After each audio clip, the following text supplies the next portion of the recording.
Selah. Before we step out into the world, before we tackle our task, before we face our routine, let's take a moment to pause.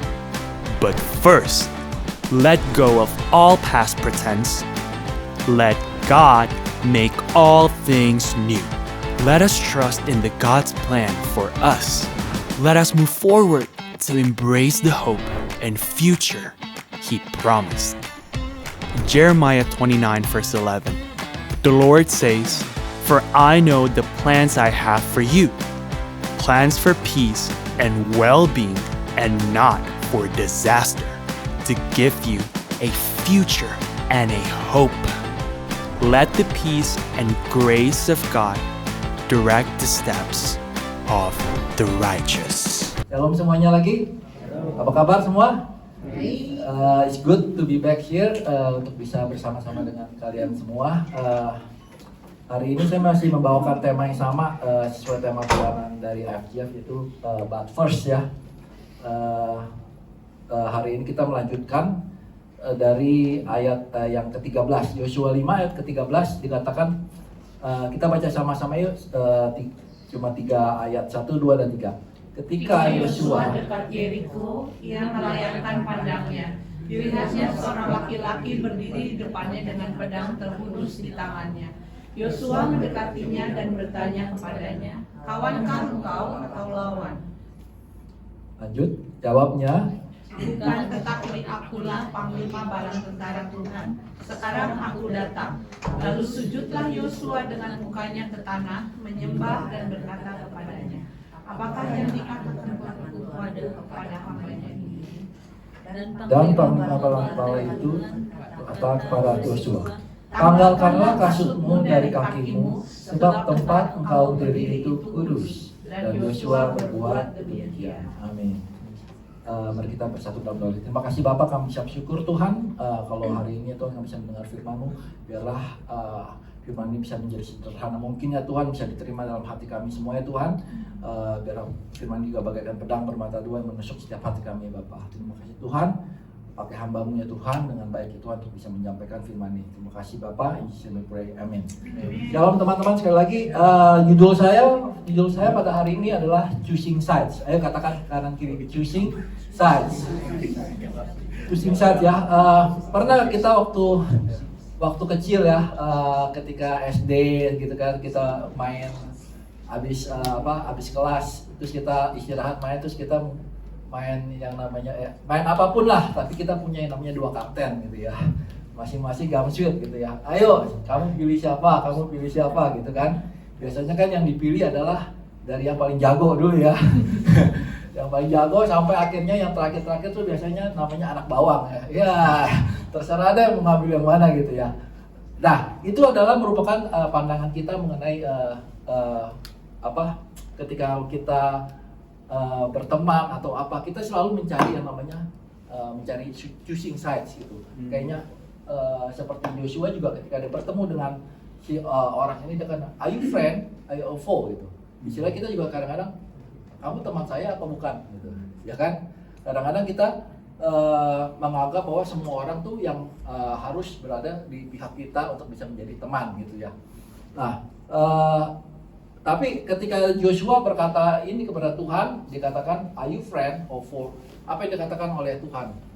By the way, ketika dikatakan ini adalah boleh dipindahin ke slide yang ke-15 mungkin, adalah ketika dikatakan ini adalah panglima bala tentara Tuhan. This is talking about theophany, bahwa pada saat itu it was really Jesus Christ in the Old Testament. Jadi Jesus Christ itu datang di saat itu adalah sebagai panglima bala tentara Tuhan gitu ya. Jadi itu sebenarnya theophany, kita pelajari dalam teologi, Tuhan Yesus sendiri yang datang pada saat itu. Nah, ketika ditanya, "Apakah kamu teman atau bukan?" Jawabnya adalah "Nay," gitu kan istilahnya. Bukan sama, I'm not your friend and I'm not your enemy gitu. Pada saat saya membaca ini, saya awal-awalnya bingung gitu. Kenapa Tuhan nggak bilang, "Oh, I'm your side, I'm your friend" gitu. Tapi Tuhan menjawab enggak. Karena apa? Karena God did not choose side gitu ya. Karena God itu adalah always right gitu. Oke? So actually kita yang harusnya need to be on God's side. Bukan kita menanya, Tuhan are you on my side gitu. Paham ya? Kita yang seharusnya adalah menjadi pihaknya di Tuhan, karena Tuhan itu selalu benar. Makanya that's why Tuhan itu berkata neither gitu. Nah, Abraham Lincoln pernah berkata gini, my concern is not whether God is on our side. My greatest concern is to be on God's side. For God is always right. Amin. Kita selalu meyakinkan bahwa God is always right. So our concern needs to be on God's side gitu. Makanya saya mau mengatakan choose what is right according to God, not what is pleasing people. Oke? Kadang-kadang kita setiap kali diberikan pilihan, kita tahu apa yang benar, tapi kita tidak mau melakukan karena we are mostly pleasing people. Betul? Kadang-kadang mungkin kita takut kalau dalam bahasa Chinese adalah puhao ise gitu ya. Aduh, sebenarnya saya maunya begini, tapi puhao ise lah sama dia gitu ya. Jadinya udah gitu. Tapi itu salah teman-teman, adalah kita nggak boleh merasa nggak enakan gitu ya. Terutama ketika kita berbicara dalam hal kebenaran ya, ke dalam firman Tuhan gitu. Firman Tuhan is firman Tuhan. Kebenaran is kebenaran. Jangan karena kita cuma ngebela gitu, kita akhirnya jadi ke distract, jadi akhirnya kita lari gitu ya. Nah, ini saya akan share ini di perjanjian lama gitu ya. Mungkin kita semua udah pernah mendengar lah kisah Musa mengirim 12 pengintai gitu. Mungkin sudah, tapi saya amazingly saya menemukan sesuatu yang baru ketika saya baca ini lagi. Jadi maafkan saya kalau saya ulang lagi, mungkin yang sudah ini, bahwa dikatakan maka Musa menyuruh mereka untuk mengintai tanah Kanaan, ya kan? Katanya kepada mereka, pergilah dari sini ke tanah Negeb dan naiklah ke pegunungan dan amatilah bagaimana keadaan negeri itu. Apakah bangsa yang mendiaminya kuat atau lemah? Apakah mereka sedikit atau banyak? Dan bagaimana negeri yang didiaminya? Apakah baik atau buruk? Bagaimana kota-kota yang didiaminya? Apakah mereka diam di tempat-tempat yang terbuka ataukah di tempat-tempat yang berkubu? Dan bagaimana tanah itu? Apakah gemuk atau kurus? Apakah ada di sana pohon-pohonan atau tidak? Tabahkanlah hatimu dan bawalah sedikit dari hasil negeri itu. Waktu itu ialah musim hulu hasil anggur. Jadi ketika bangsa Israel ini generasi pertama, ya mungkin minggu lalu Tulus sudah pernah share mengenai generasi pertama dan kedua ya. Generasi pertama ini ketika mau masuk ke tanah Kanaan tentunya harus pergi mengintai dulu. Musa mengirim 12 pengintai untuk melihat seperti apa itu tanah Kanaan yang akan mereka masuki gitu ya. Nah, 12 pengintai ini dikirim, kemudian mereka pergi ke sana lalu mengintai negeri itu. Mulai dari padang gurun Zin sampai ke Rehob, ke jalan yang menuju ke Hamat. Mereka berjalan melalui tanah Negeb lalu sampai ke Hebron. Di sana ada Ahiman, Sesai dan Talmai, keturunan Anak. Oke. Hebron didirikan 7 tahun lebih dahulu dari Soan di Mesir. Ketika mereka sampai ke lembah Eskol, dipotong merekalah di sana suatu cabang dengan standan buah anggurnya. Lalu berdualah mereka menggandarnya. Juga mereka membawa beberapa buah delima dan buah ara. Tempat itu dinamai orang lembah Eskol karena tandan buah anggur yang dipotong orang Israel di sana. Jadi mereka menemukan ya banyak hal, dan kemudian mereka juga membawa beberapa tandan anggur dan sebagainya. Kemudian sesudah lewat 40 hari pulanglah mereka dari pengintaian negeri itu dan langsung datang kepada Musa, Harun dan segenap umat Israel di Kades di padang gurun Paran.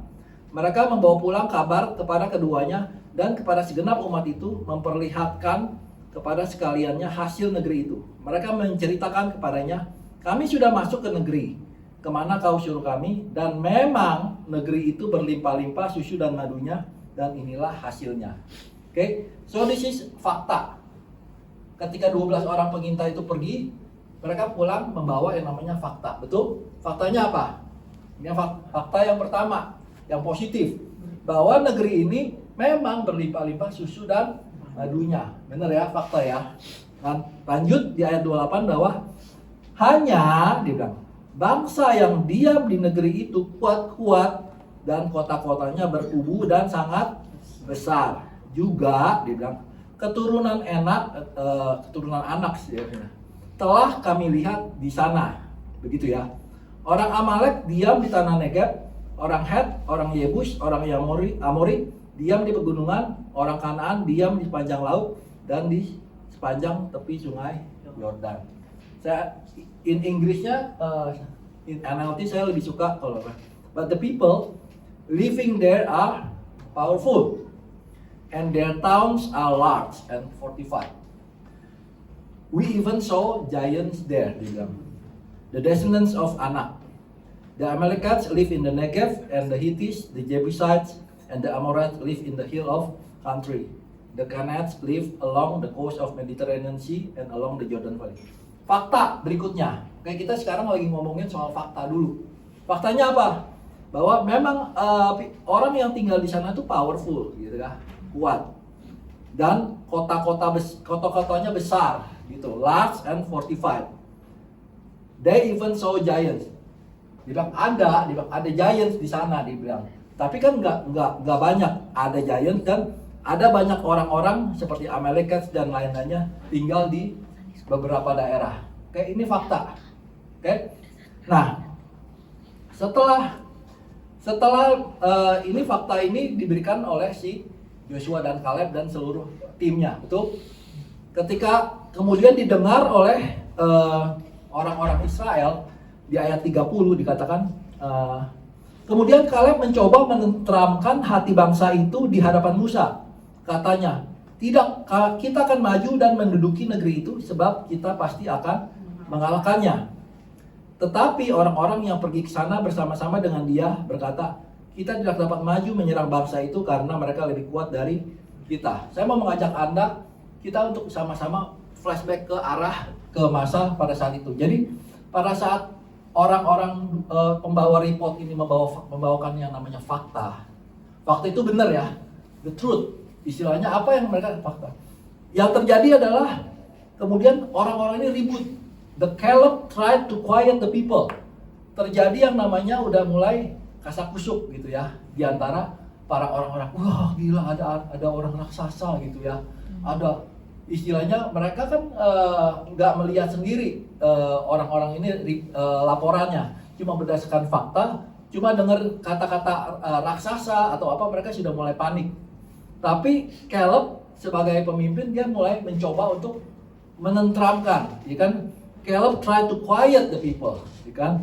Tapi kemudian di ayat ke-32 yang menarik bahwa the rest of the people, the 10 people, jadi ada 12 pengintai, Joshua dan Kaleb adalah yang memberikan laporan yang baik, ke-10 pengintai itu memberikan laporan yang tidak baik, istilahnya. So they spread this bad report about the land among the Israelites. The land we travel through and explored will devour anyone who goes to live there. All the people we saw were huge. We even saw giants there, the descendants of Anak. Next to them, we felt like grasshoppers, and that's what they thought too. Gitu. So apa yang terjadi? Mulai terjadi yang namanya pembesar-besaran fakta, oke? Dari yang namanya fakta yang harusnya small things, oleh certain people, akhirnya apa yang terjadi? Mereka mulai menggobar-gobarkan sesuatu yang kecil akhirnya dibesar-besarkan, akhirnya jadi panas, ya kan? Nah, dan yang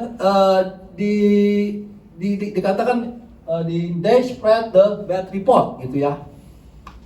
Pertama kita melihat bahwa nggak ada tuh yang makan penduduk. Balik lagi coba. Negeri yang kami lalui untuk diintai adalah suatu negeri yang akan memakan penduduknya. Ada nggak dikatakan di di fakta bahwa negeri itu makan penduduk? Nggak ada gitu. Tapi sejumlah oknum gitu istilahnya. Saya bilang oknum 10 people ini kayaknya, enggak tuh, udah makan penduduk loh. Juga orang-orangnya semuanya dibikin orang, semuanya raksasa gitu. Padahal di faktanya semuanya raksasa enggak, cuma ada raksasa gitu kan. Tapi orang ini kayak, enggak, semuanya raksasa, dia akan makan kita. Seakan-akan itu. Nah, apa yang terjadi dengan jutaan orang Israel itu? Apa yang terjadi? Takut, ya kan? Sehingga apa yang terjadi? Mereka kalau kalian baca ayat berikut, mereka semua langsung rebel against Joshua dan Caleb. Bilang, kamu gitu ya. Sama Musa juga, kamu udah bawa kita capek-capek dari tanah Mesir ke sini untuk kita mati di sini, ya kan? Mereka bahkan mau melempar batu kepada ini, membuat mereka mati. Sehingga akhirnya Tuhan turun tangan kan. Dia bilang, Tuhan marah, dia bilang, kalian tuh nggak boleh masuk ke perjanjian ke tanah Kanaan. Nah, saya baru belajar bahwa kemudian ini kan generasi pertama ya. Kenapa sih Tuhan tuh nggak membawa mereka generasi pertama ini masuk ke tanah Kanaan gitu? Nah, kita pelajari ya di ayat Joshua sekarang. Jadi setelah kita Joshua bertemu dengan si commander, dia kemudian ayat Joshua 6, dia mulai memimpin pasukan ke tanah Kanaan itu kan. Dia melihat di depan dia sudah ada tembok Jericho yang sangat besar. Dikatakan gini, ini perintah Tuhan, berfirmanlah Tuhan kepada Yosua, dikatakan, ketahuilah, aku serahkan ke tanganmu Jericho ini beserta rajanya dan pahlawan-pahlawannya yang gagah perkasa. Haruslah kamu mengelilingi kota itu, yakni semua prajurit harus mengedari kota itu sekali saja. Demikianlah harus engkau perbuat 6 hari lamanya. Dan 7 orang imam harus membawa 7 sangkakala tanduk domba di depan tabut. Tetapi pada hari yang ke-7, 7 kali kamu harus mengelilingi kota itu, sedang para imam meniup sangkakala. Apabila sangkakala tanduk domba itu panjang bunyinya, maka kamu mendengar bunyi sangkakala itu, maka haruslah seluruh bangsa bersorak dengan sorak yang nyaring, maka tembok kota itu akan runtuh. Lalu bangsa itu harus memanjatnya, masing-masing langsung ke depan. Ayat 6 coba boleh tolong baca, saya ambil nafas dulu. Kemudian Yosua bin Nun memanggil para imam dan berkata kepada mereka, angkatlah tabut perjanjian itu, dan 7 orang imam harus membawa 7 sangkakala tanduk domba di depan tabut Tuhan. Dan kepada bangsa itu dikatakannya, majulah, kelilingilah kota itu, dan orang-orang bersenjata harus berjalan di depan tabut Tuhan. Segera sesudah Yosua berkata kepada bangsa itu, maka berjalanlah maju ke-7 orang imam yang membawa ke-7 sangkakala tanduk domba itu di hadapan Tuhan. Lalu mereka meniup sangkakala, sedang tabut perjanjian Tuhan mengikut mereka. Dan orang-orang bersenjata berjalan di depan para imam yang meniup sangkakala, dan barisan penutup mengikut tabut itu, sedang sangkakala terus-menerus ditiup. Tetapi Yosua telah memerintahkan kepada bangsa itu demikian. Tunggu sampai situ dulu, sampai 9 ya. Sampai 11 tuh. Nah, jadi apa yang difirmankan Tuhan kepada Yosua, kan dia cuma bilang kelilingilah tembok itu, ya kan? Kemudian Yosua kemudian memanggil para imam dulu. Dia bilang, kamu akan maju ke depan, ya kan, memimpin pasukan. But watch this, ketika dia berkata kepada orang Israel, Yosua menambahkan satu perintah. Dikatakan adalah, Yosua mengatakan kepada bangsa itu, dikatakan, janganlah kamu bersorak dan janganlah perdengarkan suaramu, sepatah kata pun janganlah keluar dari mulutmu sampai pada hari ini aku mengatakan kepadamu bersoraklah, maka kamu harus bersorak. Dikatakan, do not shout, do not even talk, dibilang. Not even a single word from any of you until I tell you to shout. Okay? This is interesting. Karena apa? Karena Joshua sudah mengalami masa di generasi pertama. Dia sudah melihat betapa powerfulnya the word of a person. Bayangkan ketika dia nggak mengeluarkan perintah ini, Oke, ketika orang Israel mulai berjalan, kan suruh 45 7 kali kan. Kalau dia mulai berjalan, ya istilahnya saya mulai berjalan di day one ya. Day one saya berjalan, kemudian ada satu orang nyeletuk gitu. Ngapain ya kita jalan ya? Gitu. Kayaknya nggak ada perubahan apa-apa. Ngapain ya? Kemudian dia ngomong ke sebelahnya. Ya sebelahnya juga ngomong, iya ngapain ya kita jalan ya? Di day itu, saya mau bertanya kepada kalian, apakah mereka akan patuh dan obedience? Enggak. Dia akan bilang, dia akan menjadi sama seperti generasi pertama. Dan inilah makanya kenapa Tuhan men-separate generasi pertama. Bayangkan kalau orang generasi pertama dibiarkan masuk ke bersama-sama dengan generasi kedua. Apa yang akan terjadi? It's going to be the same thing, ya kan? Orang generasi pertama itu bukannya orang yang baru, dia sudah mengalami mukjizat demi mukjizat, mukjizat demi mukjizat. Bahkan 10 tulah itu sebenarnya diperuntukkan untuk generasi pertama, untuk mereka melihat Tuhan itu berkuasa. Tapi mereka itu nggak mau patuh, nggak mau namanya punya faith. Sehingga akhirnya Tuhan harus benar-benar separate them gitu. Let them go away and you start with a new fresh, a new beginning, ya kan. Sebenarnya bisa dipakai buat 2 minggu lagi. Same thing. Ketika aku membaca ini ya, istilah, well this is Christ Church. When you guys are in this right now season gitu ya, it is that season gitu. Kadang-kadang you have this seperti tadi Kak Susi ngomong mengenai pemain dan penonton. Kalau saya suka kasih ilustrasi adalah pemain dan penonton gitu ya. Pemain adalah orang yang benar-benar berlatih, ya kan? Yang mengerjakan, sedangkan penonton adalah orang yang sukanya cuma yaitu seperti generasi pertama, cuma mencibir, begitu aja nggak gol gitu ya. Bodoh banget sih, masa begitu aja nggak bisa gitu ya.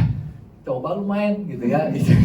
Coba lu main gitu kan the same thing generasi pertama, nggak lah gitu. But that's the reason kenapa Joshua berkata janganlah berkata-kata, just go. Dan yang membuat itu kembali lagi, sebenarnya yang membuat tembok itu runtuh, apakah karena bunyi sangkakala itu? Tidak. Apakah karena mereka bersorak-sorai, wah semuanya itu runtuh? No. Tuhanlah yang membuat tembok itu runtuh. Ya enggak? But dia melihat our obedience. Dia melihat orang-orang ini siap nih, ready, dia patuh. Ya kan? Karena dia patuh, ya Tuhan membuat itu runtuh. Gitu ya. Nah, inilah pentingnya bahwa unity and obedience is important gitu. Kadang-kadang dalam apapun juga, dalam organisasi, dalam gereja pun, if we don't have unity, ya kadang-kadang kita nggak bisa mencapai suatu tujuan gitu. Ketika Tuhan tuh berbicara kepada generasi pertama, sebenarnya Tuhan punya plan kepada mereka. Ini plan aku kepada kamu untuk masuk ke tanah Kanaan. Tapi itu mereka nggak punya obedience, nggak punya unity, sehingga akhirnya apa? Ya, too bad, all these people nggak bisa masuk gitu. Oke? Nah, kembali lagi saya mau mengambil dari Yosua dan Caleb. Kenapa mereka menjadi orang yang berani?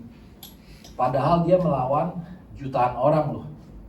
Ya, kadang-kadang kita melawan jutaan orang, jangan kan melawan jutaan orang. Kita berani nggak punya pendapat sendiri against maybe 10 atau 20 people, ya kan? Against the stream gitu kan. Satu quote dari Novak, stand up for what you believe in, even if it means standing alone. Yuk, 1, 2, 3 kita baca yuk. Stand up for what you believe in, even if it means standing alone. Yes, stand up for what you believe. Ya gak? Apa yang kamu percaya sekarang istilahnya? Mungkin kalau buat saya mengatakan adalah what is your reason untuk what did God purpose in your life right now gitu ya.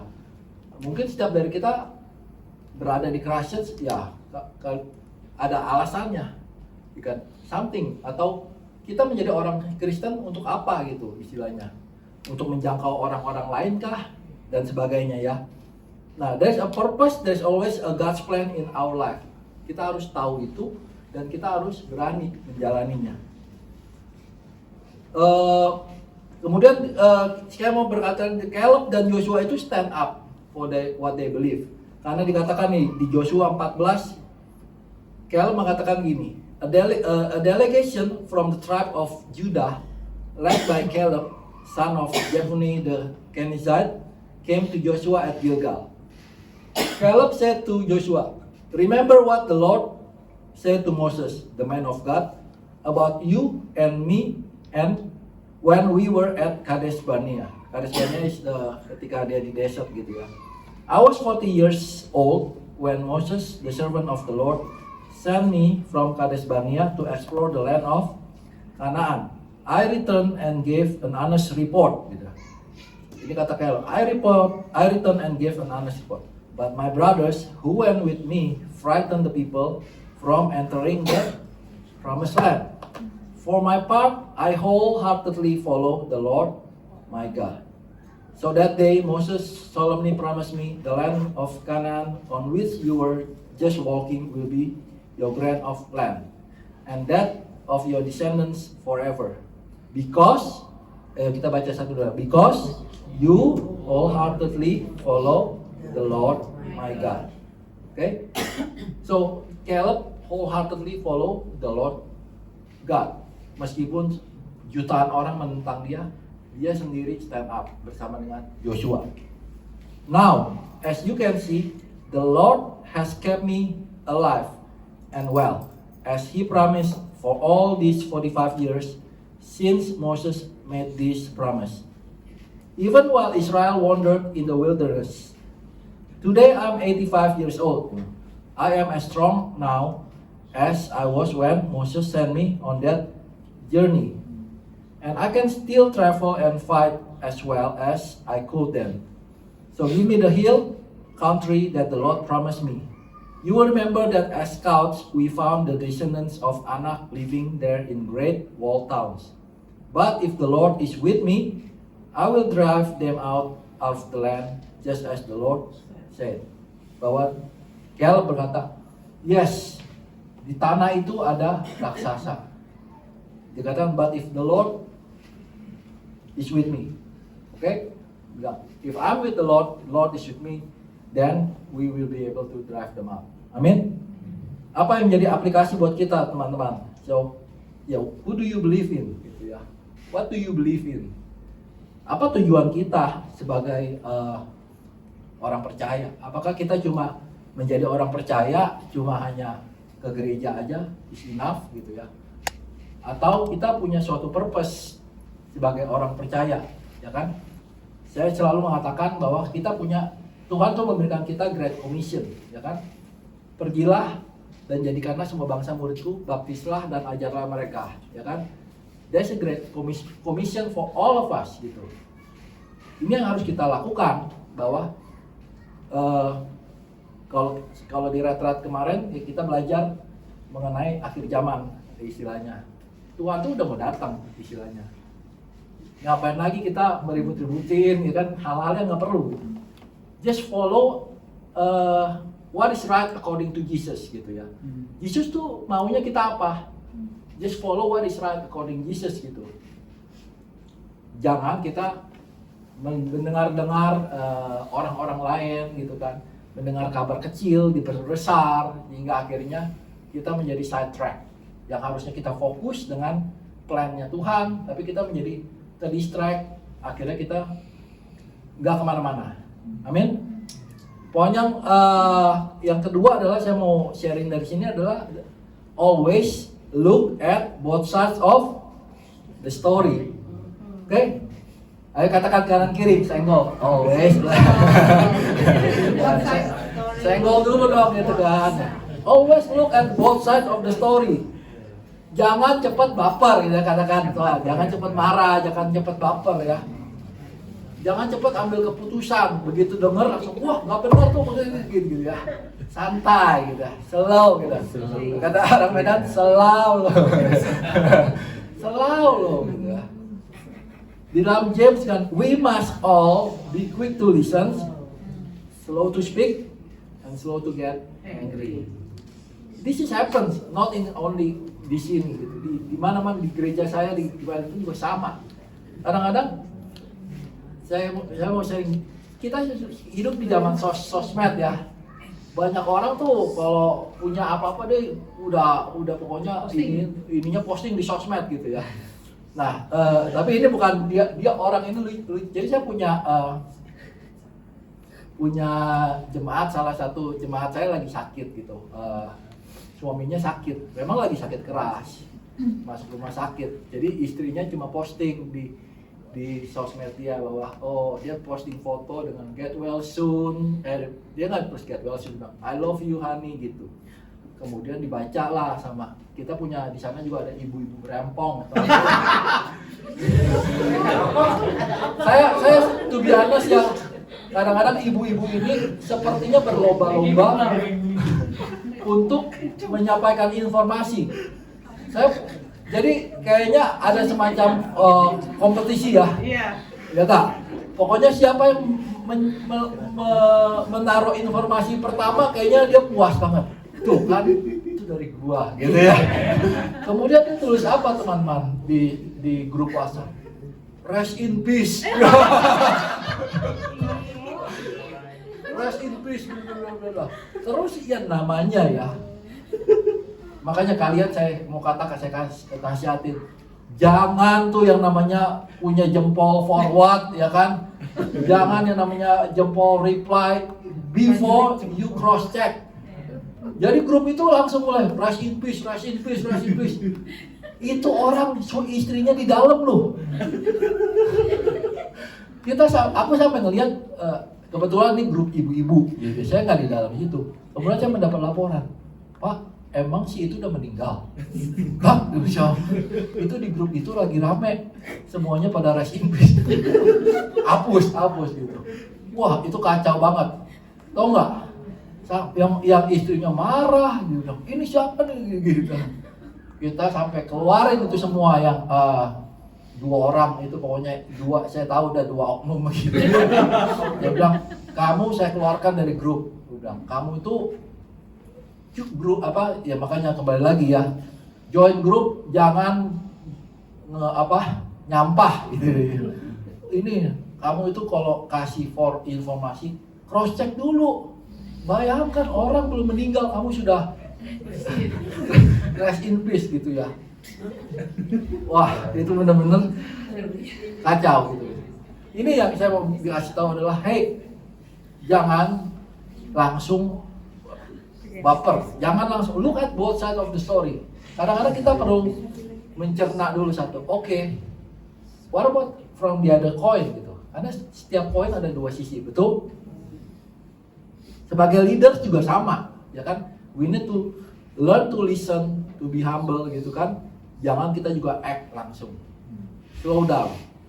Yang ketiga poin kita adalah lead by examples, ya kan? Seperti Caleb dan Joshua. Mereka lead by example.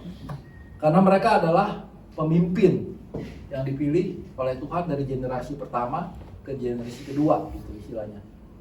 Dan orang-orang ini sangat mengandalkan Joshua dan Caleb. Bayangkan kalau Joshua dan Caleb tidak mempunyai iman yang besar. Mereka melihat tembok yang sama, betul apa enggak? Joshua melihat tembok yang sama, Joshua melihat raksasa yang sama, Joshua melihat semuanya dalam laporan itu. Cuma dia memiliki faith, itu aja. Ketika dia disuruh mengelilingi tembok itu, dia nggak berpikir yang namanya how, dia cuma berjalan aja, mentaati, ya kan? Dia adalah the leaders that drive forward the people, full of integrity, full of courage, full of obedience, ya kan? Dan ketika dia bertemu dengan panglima tentara, dia katakan bahwa jawabnya Tuhan gitu, jawabnya adalah bukan, tapi akulah panglima bala tentara Tuhan. I am the commander of the Lord's army. At this, Joshua fell with his face to the ground in reverence. He said, I am at your command. And Joshua said, what do you want your servant to do? Ini artinya adalah Joshua siap untuk menjadi the command. I am at your command artinya kapanpun kamu menyuruh aku, saya siap, gitu ya. Saya siap melakukan tugas, saya siap sebagai servant. Nah, mungkin tim udah bisa maju. Bahwa kita semua adalah God's army, gitu ya. We are all the servant. Apakah kita semua siap melakukan tugas dan panggilan dari Tuhan, gitu ya? The questions today is whether it's not about God, whether God is in our side, but it's whether we are on God's side. Okay? If you want victory in your life, stop trying to get God on your side, but you need to get on God's side. God has not come to take sides, okay? But He's come to take over, and you will never know faith, you will never know victory, and your Jericho will never fall until you get on His side. Okay? It's not about choosing sides. Okay, kalau kita about asking people which sides are you on, tentunya there is no right and wrong. Karena ya it's based on our own judgment. But we need to be on the right side, which is God's side. Segala apapun yang kita pikirkan selalu harus berdasarkan dengan firman Tuhan, berdasarkan dengan Tuhan, berdasarkan dengan Yesus. Apakah ini yang saya lakukan menyenangkan Tuhan? Apakah yang saya lakukan itu untuk Tuhan? Dengan demikian, kalau kita sama-sama, if I am on the God side and He is on the God side, are we gonna automatically on the same side? Right? Kalau saya dalam sisi Tuhan, kalian juga dalam sisi Tuhan, otomatis kita berada dalam sisi yang sama. Amin. Di dunia ini kita belajar bahwa di dunia manusia duniawi hanya mencari 3 hal ya. Yang selalu kita share, harta, tahta, dan wanita, gitu ya. Yang menyebabkan orang jatuh itu harta, tahta, dan wanita. Saya melihat ini adalah choosing side is about tahta, gitu. Kadang-kadang kita mencari support orang, tahta. Semakin kita tahta semakin tinggi, kita semakin menginginkan yang namanya banyak follower, ya kan? Oh, follower gue ada berapa million gitu kan? When you say something, semuanya langsung ya. But that's not what. But we are not from this world.